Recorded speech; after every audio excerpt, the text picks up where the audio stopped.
Good morning, everybody, and welcome to this meeting of the Macclesfield Town Council Planning Committee. The date is the 9th of April 2021. Due to the coronavirus restrictions, the meeting is online and can be followed on the YouTube channel, Macclesfield Town Council YouTube. We're going to start with apologies for absence, but we don't have any, so because we're all here. So move on to item 2, which is the declarations of interest. Councillor Edwards. Thank you, Chair. I'd like to declare a non-pecuniary interest on planning application 21/1582M, 51 Rugby Drive. The owner and her husband of the property is manager of Windy Way charity shops, and I volunteer occasionally in the 2 charity shops. So I have knowledge of her, but that won't in any way affect my views on the planning application. Thank you. Thank you for that. Moving on to item 3, which is the minutes of the planning committee meeting held on the 19th of March. To consider those a true draft record of the meeting. And we have a proposer for those, Councillor Wilson, and seconder, Councillor Jackson. So those in favour? So those are a true record. We have. I just wanted to clarify that we've got no members of the public speaking or have any presentations today. Thank you for that. Matters arising from those minutes, Councillor Wilson. Yes, thank you, Chair. And I wanted to raise a matter arising from our last minutes from page 2, when we discussed application 19/3097M. As we discussed at this meeting, I attended the Strategic Planning Board to represent the Town Council's views on this application and application 19/3098M. These are both the applications at Chelford Road, Worley Road, the 3097 for 134 properties and 3098 for 23 properties. Application 3097 was actually approved, but application 3098 for 23 properties was not approved. There was a range of reasons: overdevelopment and issues of that sort of nature, which quite frankly I would have personally thought ought to apply to 3097M. But I wanted to raise a couple of concerns for the planning committee to consider, because I would like to propose that we write to David Malcolm, the head of planning at Cheshire East Council, about these 2 issues. The first issue is that 3 councillors were unable to vote in the meeting because they lost connectivity. Now, at the beginning of every meeting of strategic planning and Northern Planning Board I've attended, the chair does read out instructions about what happens if there's lost connectivity, and the time will be taken to restore connectivity for those councillors. And, you know, if the meeting should have been halted when councillors lost connectivity to enable that connectivity to be re-established, or to go back and just reprise the items that were the issues that were missed. In fact, once or twice during the meeting, councillors did ask for something to be repeated they'd missed. And so some councillors were doing that. But as I say, it was a very close vote, but 3 councillors were precluded from voting. It's certainly my view that the meeting should have been halted to restore connectivity to enable them to take part in the decision. Now, whilst every single decision is important at a statutory planning board, there is a lot of resident concern about this, and the decision is therefore receiving a lot of public attention. And so the fact that lost connectivity meant 3 councillors couldn't vote, I think is a matter of concern to this committee, and we should express our concern that this wasn't addressed on the day of the meeting to enable those councillors to vote. And the second issue, Chair, is that all through this debate there's been a great deal of concern about the removal of peat from this site. We were repeatedly told in all the documents that peat would not be removed, it would be relocated onto other parts of the site. Now, that is not now going to happen. It came to light very, very short notice before the meeting that peat is going to be removed. Now, we know how important peat is to our environment. We know how important it is for CO2 emissions. We know how important, I think one contributes to describe the peat mosses as the lungs of the countryside. And so I think we should write to express our concerns about the confusion over peat removal. We were told until the very last minute no peat would be removed, and then we were told that lots would be removed. And I think we should write to express our concerns on those two issues to the head of planning at Cheshire East Council, and I so move. Thank you. Wish to second that, please. Yeah, so just formally seconded. So those in favour of writing? That's us all, yeah. Thank you very much for that. Now moving on to today's planning applications. First application at the top of page 2 of the agenda is application 21/1232M, which is a proposal for a detached garage with workshop to the rear on Scott Close. Anybody want to speak to this? No? So we'll move on to the next application. Application 21/1324M, and this is on Rugby Drive, and it's a proposal for an additional single-storey glass roof located at the rear. Any comments on this? No? Third application is 21/1372M, and it's on Dalesford Crescent. It's a demolition of a conservatory and a single-storey extension and porch. No comments on that either. Fourth application 21/1201M. This is on Park Lane, and it's a single-storey front extension. Again, that's okay. And the final one on page 2, application 21/1354M, and this is on Delamere Drive, and it's a single-storey extension. We have no comments on that either. Moving on to page 3,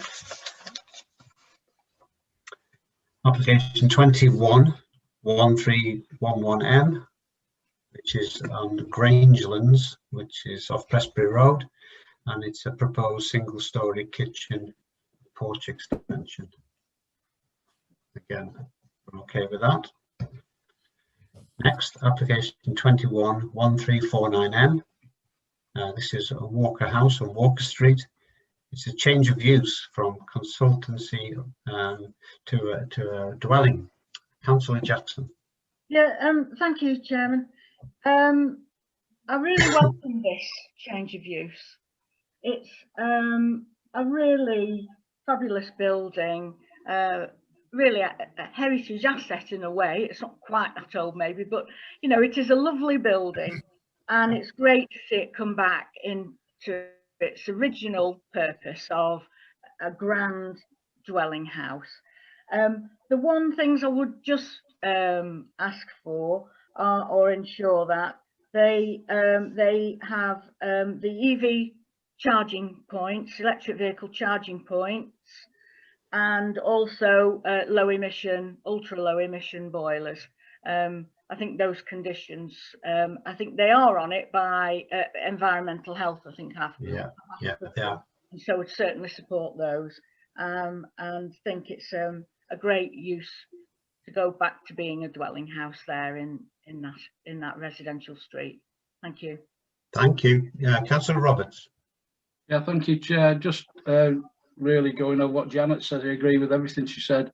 I also agree with the civic society comments. It is a splendid building, and although it says single house on the application form, I just hope that sometime in the future it's not turned into a HMO, because it's a lovely building, and it's certainly I do have an element of jealousy when I look at it. It's quite a splendid building, and let's hope it stays that way for single occupancy. Thank you.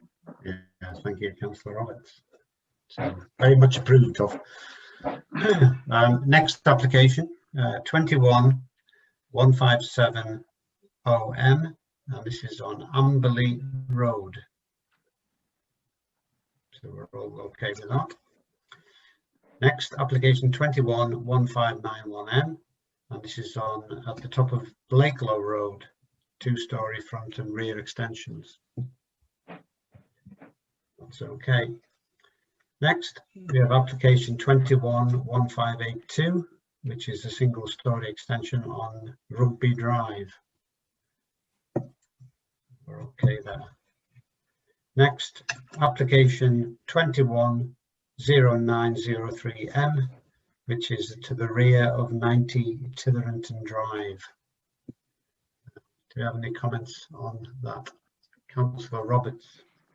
Yeah, I believe this went to appeal, and they won the appeal apparently. But I'd just like to say that it's another example of this backland development. And when I look at the plans, again, I agree with Civic Society's comments that it's certainly not in line with the current street scene. They describe it as ugly. I describe it as modern. The plans, and I just think we have to be careful.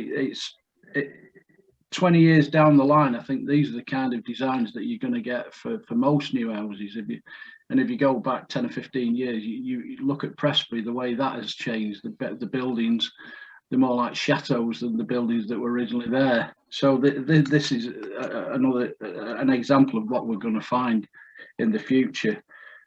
So although I weren't in agreement with it before, they've won the appeal, so I'm assuming that somewhere down the line it's going to be accepted at some level. I know it's a civil matter, and it should, but I still think it should be mentioned about right of light. I think there's 1 or 2 properties that are going to lose out because of the size of this development, and that's a concern. But other than that, no, I'm fine with it. I'm fine with the development. Thank you, Chair. Okay. Do you have any other comments on it? No. I was, yeah, Councillor Edwards. Just to say, as Councillor Roberts said, it was we spoke against it. Northern Planning spoke against it. We rejected it. Went to appeal. It's come back in a different form with integral garages and so on. I still don't like it. It's just not the right place for it. And as Councillor Roberts said, the right of light. It's got windows very high up in the eaves of the houses, and that will seriously affect looking to people's gardens and so on. Just if they put one house there, I'd have no objection whatsoever, but I still don't like it. Thank you. Yeah, I didn't feel that there are any properties like it, none with windows in the roof. My concern was the internal changes that when it was approved as a semi-detached house, it looked like a normal family home, whereas this looks like it's got ensuite facilities into every room. It looks potentially like it could be very, very easily an HMO in the area. And to me, that's not an example of a beautiful home or quality living conditions for people. So yeah, I'm very unhappy with it. Councillor Jackson. Thank you, Chairman. Well, I think given the concerns that we have, I think we should express that in our response. And we do this occasionally with applications where we're not prepared to say no objection or objection. It's a matter of, because it's a fine line with this one, I think, as has been said by Councillor Roberts, we've lost the battle already once before. Are we how's this going to go really?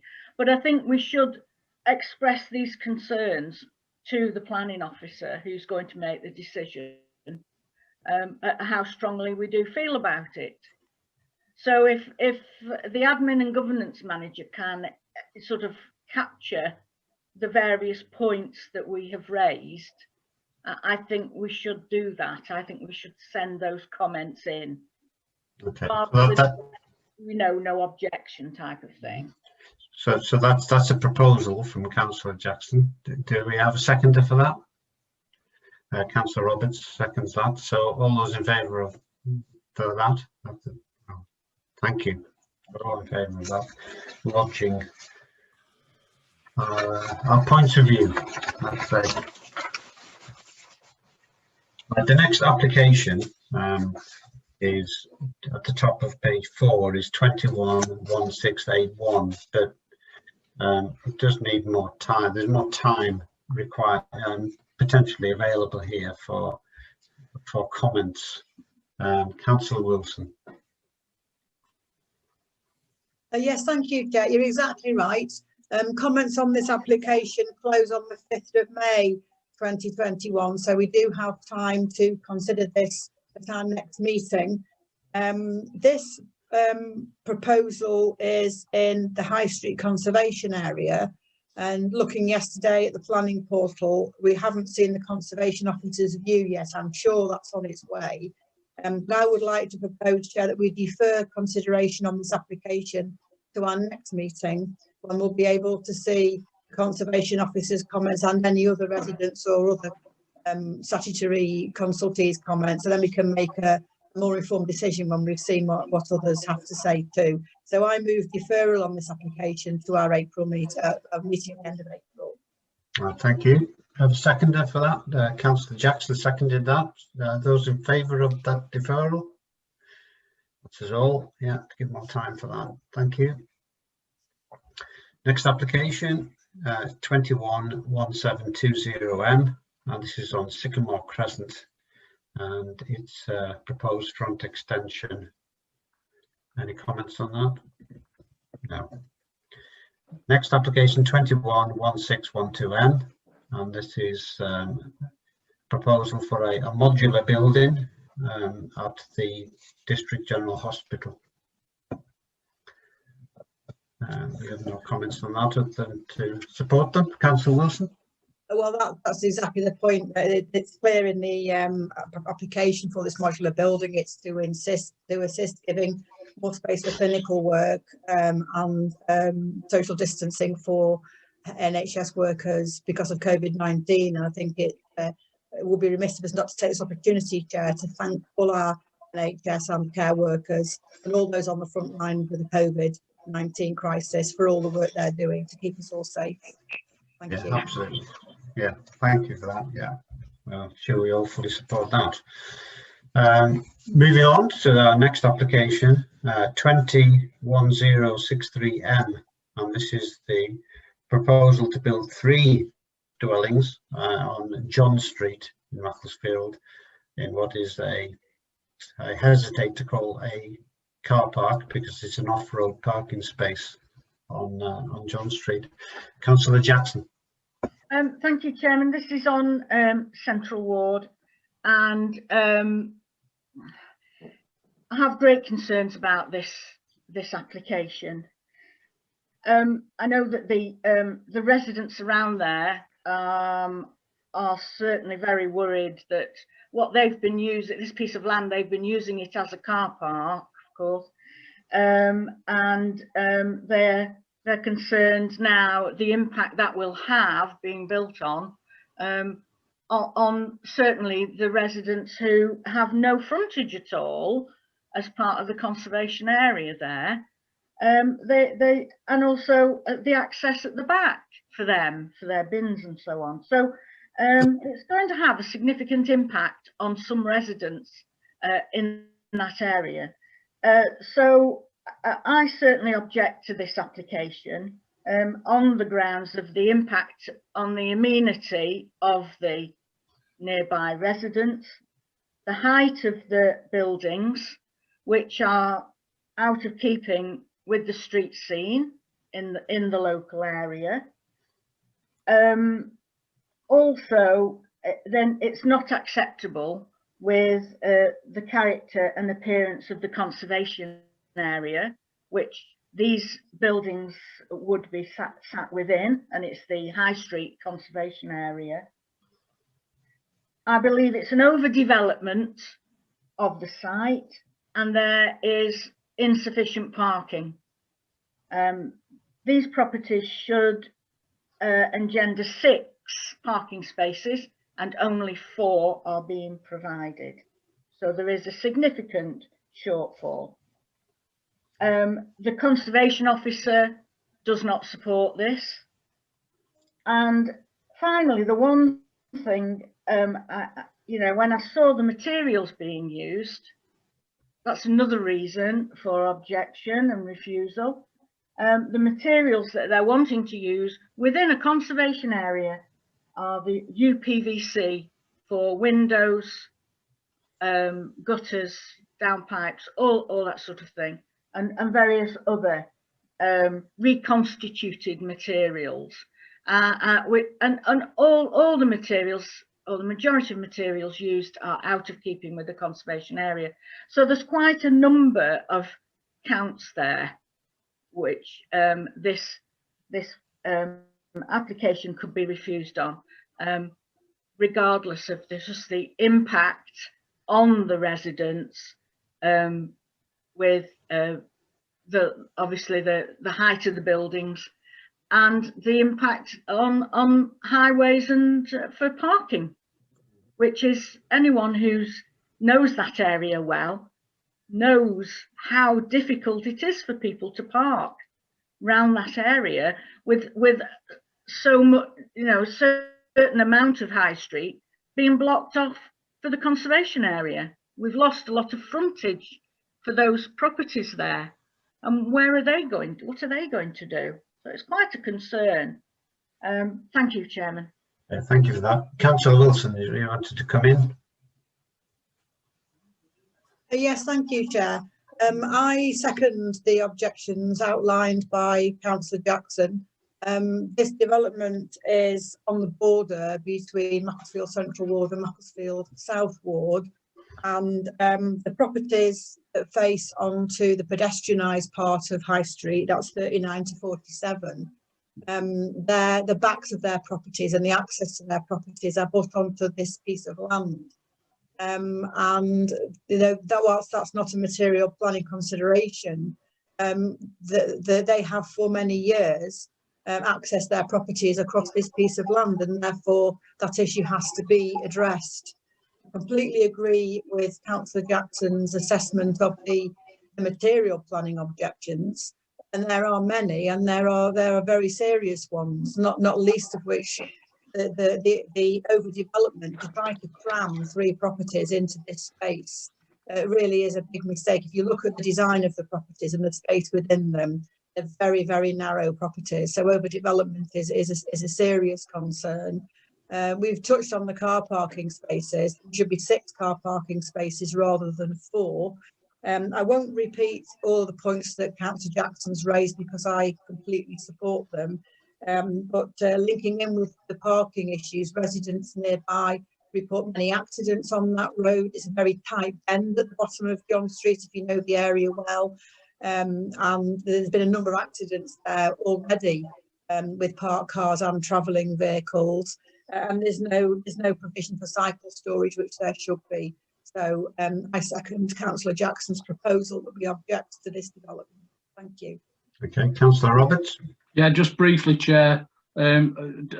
Everything that both councillors have said is perfectly true. And I note on the application form, or one of the conservation officers report, its location is car park, and that says everything. It's being used as a car park now. Where are those cars going to go? Straight away, you've got a problem. Let alone the shortage of spaces on the development. So, along with the points that Councillor Jackson and Councillor Wilson have stated, I'll be objecting to this application. Thank you. Yeah, well, yeah, I did visit, just happened to be in the area and did visit it. I do have some sympathy with some of the residents who are in support of development there, but because it is rather an untidy looking area. And but as you say, all the points that you've made in terms of, well, again, no need for me to repeat them. Yeah, I think that I would support the objection. So we have a proposal that it's from Councillor Jackson. That's been seconded by Councillor Wilson. So all those in favour of that proposal, that we reject this? That's all in favour. Moving on to the next one, which was application 211737M, and this is on Moss Lane. It's a front porch extension, which is no comments on. Next, we have application 211439M, and this is on the Whitfields in Macclesfield, and it's variation of condition 2, erection of a single-storey front extension and single-storey rear extension. No comments on that. Next, we have application 211790M, which is on Hall Close in Macclesfield, and again it's a single-storey rear extension, side porch. No comments there. And our final application is 211747M, and proposed single and two-storey side and rear extension on Ulm Crescent. So no comments there. So we're now on to item 6 of the agenda, which is an appeal. This is 20/3096M on 141 Prestbury Road, which was the conversion of a bungalow into a two-storey house. Do you have any comments on this? So at the time we raised, oh sorry, Councillor Wilson. Just move that we note the report. At the time we made no objections ourselves to the application, subject to that survey which did take place. So I don't think there's any further comments, so I move we note the report. Thank you. We've got a seconder, so all those in favour? Yeah. So good. Now we're on to item 7, which is conservation area review, and Councillor Jackson will take us through this. Okay. Where we are in the process. Thank you, Chair. Well, yes, it's just following through the process. Donald Insel is the consultant running this, and we have had various workshops already in the community with heritage people and the not residential, what we call stakeholders, but people who have interest in the town and in the conservation area. So we've had a number of workshops with Cheshire East as well, and the one workshop that we were really keen to have was with the schools, and we were struggling to get a meeting with the schools, but thankfully to, shall I say, the connections of our chairman, he's made some personal approaches, and we now have 2 secondary schools on board, Fallybroom and Tidlington, and we are hoping to have a date for them shortly. Following the various workshops that have taken place, Donald Insel are now producing the draft report ready for further consultation, and at that point that's when the schools can become involved, and any comments they have will certainly be taken on board and included in the final report. So even though it's a little further down the track, there is still plenty of opportunity for them to have their comments included. So we've got some meetings early May. We meet again on the workshops, and Donald Insel will at that point have their draft report ready, and so the workshops will then meet again and look at the draft and make their comments on that. And meanwhile, last month we had a number of site visits by Donald Insel with the input of councillors and officers looking around the conservation area, and I think they found that very useful. There were different groups. Because of COVID, we had separate groups to keep everything safe, but actually that was really beneficial, because it was, you know, 3 different looks at the conservation area with people's different views, different knowledge, etc. And I think it they found it very useful, and that fed in to the final draft. So it's going very well, and I hope we will have a really good report to be consulted on via Cheshire East, and all residents will be able to view it and make their comments. So I'm hoping that we will have a really good document at the end of it that people will find useful, as it can also feed in then to the local plan and planning in general. Thank you, Chairman. Thank you. Yeah, hopefully it will certainly help our planning in the future, and yeah, set some aspirations for us as well. And it'd be great to have the youth on board, because they'll certainly be, well, looking after the place after we're long gone. So yeah, let's get them involved. Thank you for that, Councillor Jackson.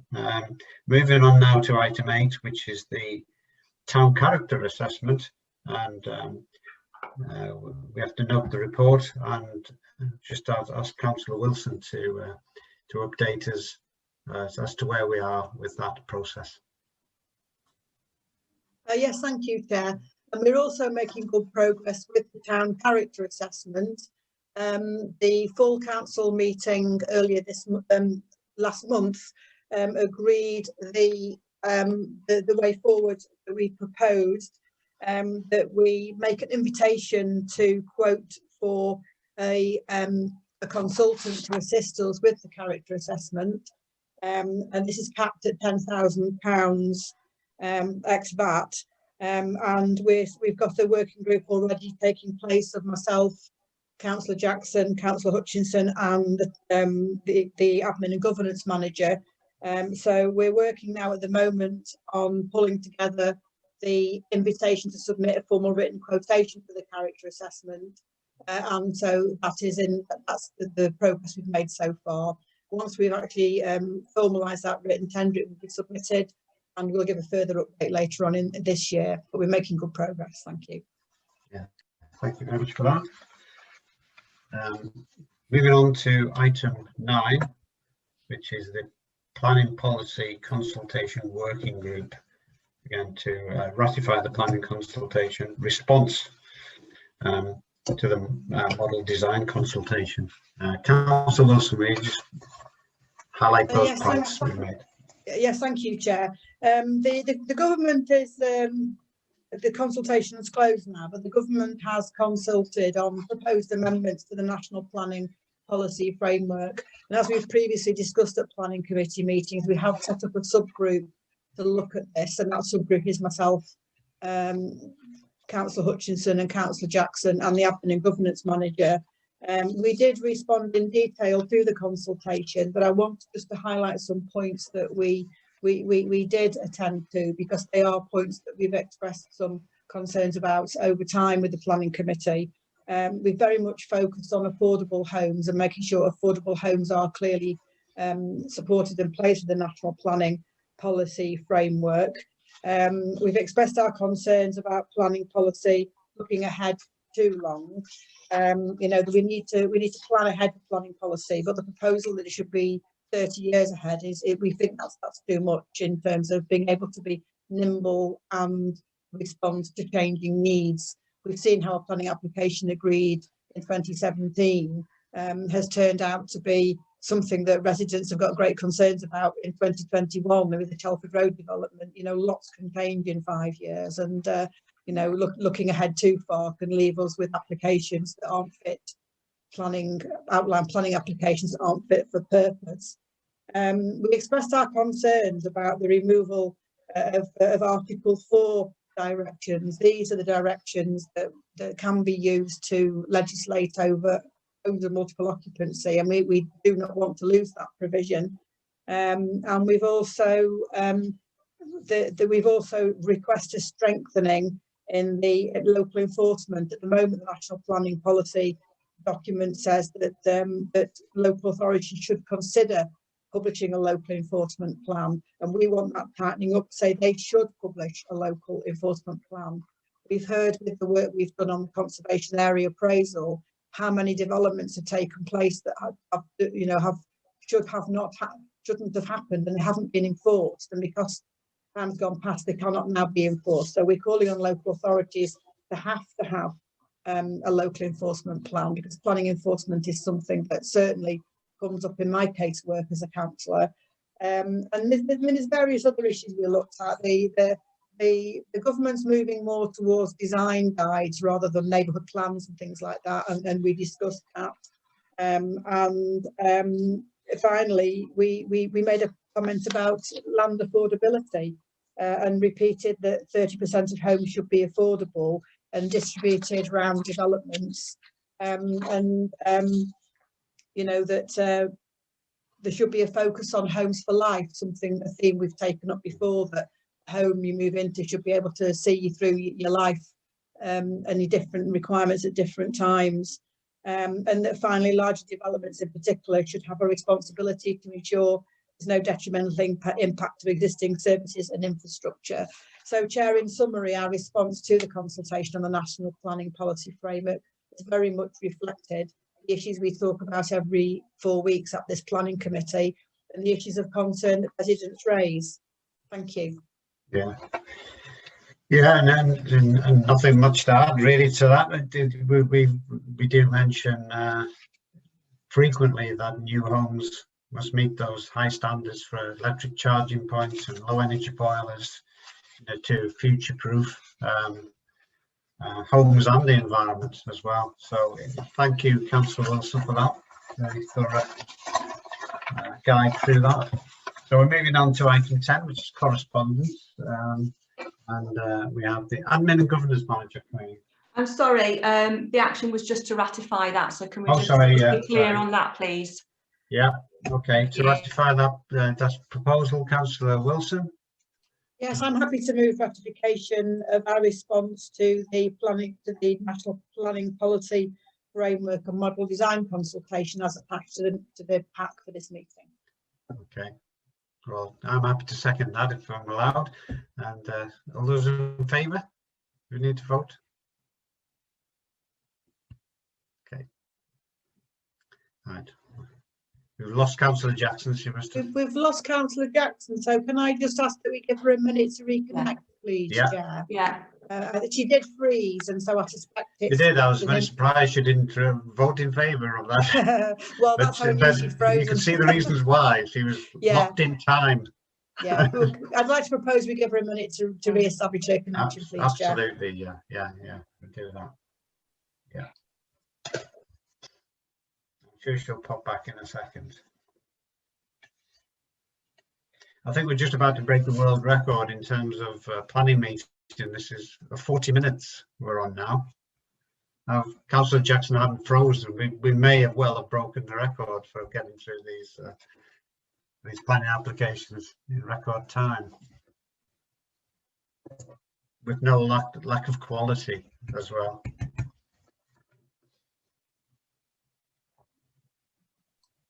Yeah, I'll just ring Councillor Jackson to make sure it's not a power cut or something like that. Okay.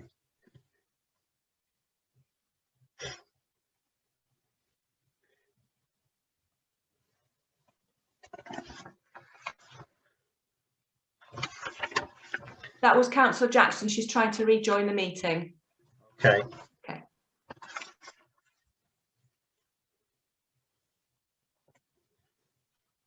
It's a pity about that time out. There are very few things to discuss, if anything, actually.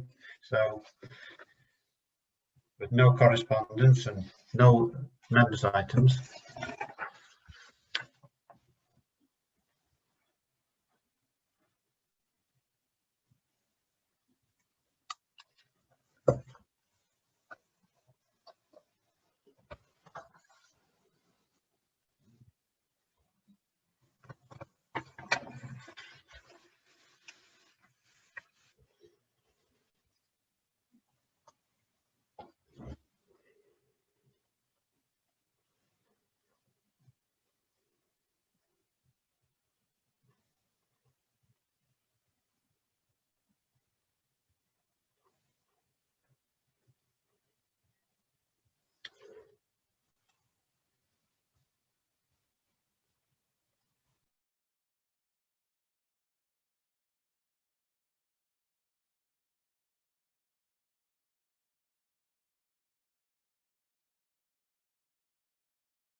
Are we okay to hold on just a little longer?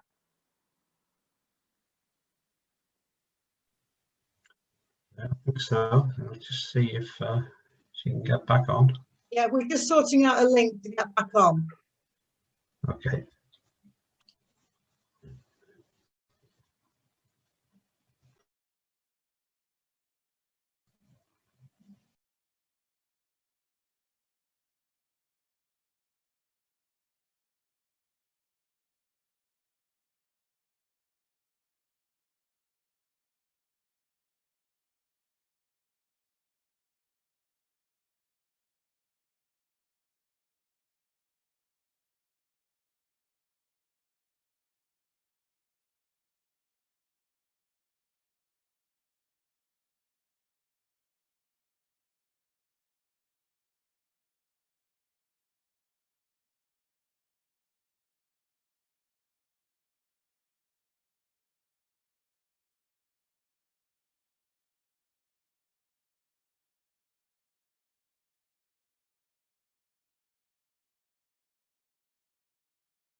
Thank you for bearing with us. It's not a connection problem. It appears to be a server problem.